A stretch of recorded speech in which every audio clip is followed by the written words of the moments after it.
दोस्तों, कुछ साल पहले अर्जेंटीना की गवर्नमेंट को स्पेशल रूल बनाना पड़ा था, जिसके चलते कोई भी पेरेंट्स अपने बच्चे का नाम मैसी नहीं रख सकता।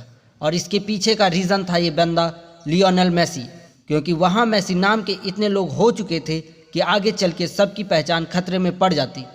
मैसी फुटबॉल के इतिहास में सर्वश्रेष्ठ फुटबॉल खिलाड़ियों में से एक हैं और जिन्होंने 6 ब्लंडर अवार्ड्स जीतकर कई रिकॉर्ड भी बनाए हैं। वैसे तो मैसी नाम और मैसी के रिकॉर्ड तो सब जानते हैं, लेकिन कितनी कठिनाइयों का सामना करना पड़ा है इस बंदे को, ये बहुत कम लोग जानते हैं। इस बंदे की जर्नी भी काफ़ी इंस्पायरिंग रही है। इस बंदे को 10 साल की छोटी एज में ग्रोथ हार्मोन डेफिशिएंसी जैसी भयानक बीमारी का सामना करना पड़ा। इस बीमारी के चलते बॉडी की ग्रोथ रुक जाती है और फुटबॉल तो एक ऐसा गेम है जिसमें बंदे का कद बहुत मायने रखता है। 10 साल की एज में अगर ऐसी सिचुएशन आए तो बहुत बच्चे टूटते हैं, हार मानते हैं, पर जो हार मान जाए वह लीजेंड कैसा।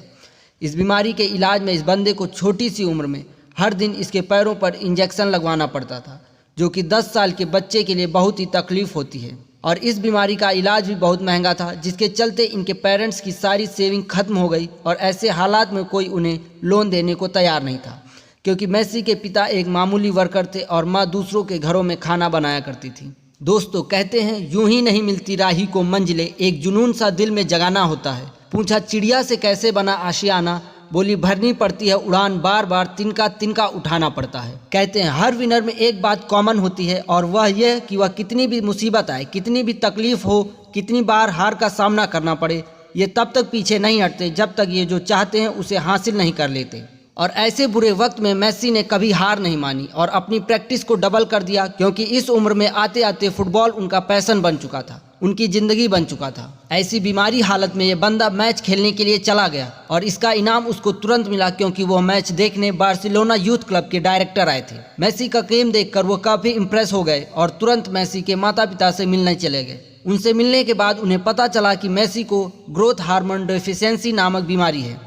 इसके बाद उन्होंने मैसी के माता पिता को एक ऑफ़र दिया कि टीम मैसी को इलाज कराएगी, लेकिन उसके लिए मैसी को स्पेन आकर बार्सिलोना यूथ क्लब के लिए खेलना पड़ेगा। उस हालत में उनके माता पिता के लिए मैसी का इलाज कराना मुश्किल था, इसलिए वह तुरंत मान गए और मैसी स्पेन चले गए, जहां उनका ठीक से इलाज हुआ। लेकिन इस बंदे की छोटी हाइट के कारण कई बार टीम में खेलने का मौका नहीं मिला, और जब मिला भी तो उनके टीम मेंबर्स कम हाइट होने के कारण बॉल नहीं पास करते। आखिर मैसी तो मैसी है, वह जैसे तैसे करके बॉल को वापस लेते और फिर 10-10 मिनट तक कोई उनसे बॉल नहीं छीन पाता। आज कोई भी ऐसा यूथ नहीं है जो मैसी को ना जानता हो। बहुत से लोग तो मैसी के कारण फुटबॉल को जानने लगे हैं। 2012 में 91 गोल बनाने वाले मैसी इकलौते खिलाड़ी बने और इसके चलते उनका नाम Guinness book of world records में दाखिल हुआ। ये इकलौते ऐसे खिलाड़ी हैं जिनके पास 6 गोल्डन बूट अवार्ड्स हैं। दोस्त, कहते हैं सफलता चलकर नहीं आती दोस्त, हमें उससे तक पहुंचना पड़ता है। ठीक उसी तरह जिस तरह भगवान ने हर पक्षी के लिए भोजन तो दिया है, पर उसके घोंसलों में नहीं। दोस्त, कैसी लगी इनकी मोटिवेशनल जर्नी? यदि आपको भी मोटिवेट करती है तो प्लीज़ चैनल को सब्सक्राइब कीजिए और वीडियो को लाइक कीजिए।